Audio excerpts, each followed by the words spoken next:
നിങ്ങൾക്ക് ഇന്ന് ആശുപത്രിയിൽ അഡ്മിറ്റ് ആകേണ്ടി വന്നാൽ ലക്ഷങ്ങളുടെ ചികിത്സാ ചെലവ് ഒരുമിച്ച് നൽകാൻ കഴിയുമോ? പലരും പറയും അങ്ങനെയൊന്നും സംഭവിക്കില്ല എന്ന്. പക്ഷേ രോഗമോ അപകടമോ മുൻകൂട്ടി പറഞ്ഞു വരാറില്ല. എന്നാൽ അതിനുള്ള തയ്യാറെടുപ്പ് നമ്മുടെ കയ്യിലാണ്.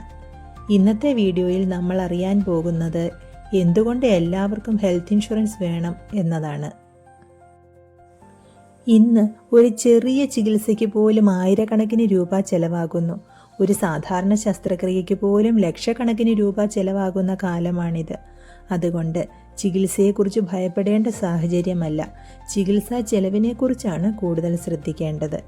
ഹെൽത്ത് ഇൻഷുറൻസ് ഉണ്ടായാൽ പോളിസിയുടെ നിബന്ധനകൾക്ക് വിധേയമായി ഈ സാമ്പത്തിക ഭാരം കുറയ്ക്കാൻ സഹായിക്കും. വർഷങ്ങളായി കഷ്ടപ്പെട്ട് സമ്പാദിച്ച പണം ഒരു ആശുപത്രി ബിൽ വന്നാൽ ഏതാനും ദിവസങ്ങൾക്കുള്ളിൽ തീർന്നു പോകാൻ സാധ്യതയുണ്ട്. ഹെൽത്ത് ഇൻഷുറൻസ് ഉണ്ടെങ്കിൽ ചികിത്സാ ചെലവിന് മുഴുവനോ ഒരു ഭാഗമോ പോളിസിയുടെ വ്യവസ്ഥകൾ അനുസരിച്ച് ഇൻഷുറൻസ് കമ്പനി വഹിച്ചേക്കാം. അതിലൂടെ നിങ്ങളുടെ കുടുംബത്തിന്റെ സമ്പാദ്യം സംരക്ഷിക്കാൻ സഹായിക്കും.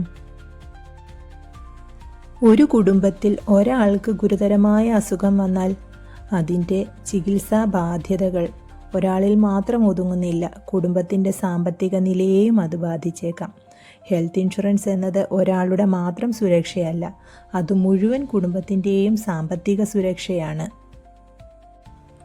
അടിയന്തര സാഹചര്യത്തിൽ ആദ്യം ചിന്തിക്കേണ്ടത് ചികിത്സയാണ്. പണം എവിടെ നിന്ന് കണ്ടെത്തും എന്ന ആശങ്ക ആ സമയത്ത് ഉണ്ടാകരുത്. ഹെൽത്ത് ഇൻഷുറൻസ് പോളിസികളിൽ നെറ്റ്വർക്ക് ഹോസ്പിറ്റലുകളിൽ ക്യാഷ്ലെസ് ചികിത്സാ സൗകര്യം ലഭ്യമാണ്. അത് രോഗിക്കും കുടുംബത്തിനും വലിയ ആശ്വാസമാണ്. നിങ്ങളുടെ കുടുംബത്തിലെ സാമ്പത്തിക ഭാവിയെ സംരക്ഷിക്കുന്ന ഒരു ഉത്തരവാദിത്തമാണ് ഹെൽത്ത് ഇൻഷുറൻസ് എന്നത്. അല്ലാതെ അതൊരു ചെലവല്ല. രോഗം വരുമെന്ന് കരുതി എടുക്കേണ്ടതല്ല ഹെൽത്ത് ഇൻഷുറൻസ്. രോഗം വന്നാലും ജീവിതം തകരാതിരിക്കാൻ വേണ്ടിയാണ് ഹെൽത്ത് ഇൻഷുറൻസ് എടുക്കേണ്ടത്. ഈ വീഡിയോ നിങ്ങൾക്ക് ഉപകാരപ്പെട്ടെങ്കിൽ ലൈക്ക് ചെയ്യൂ, ഷെയർ ചെയ്യൂ.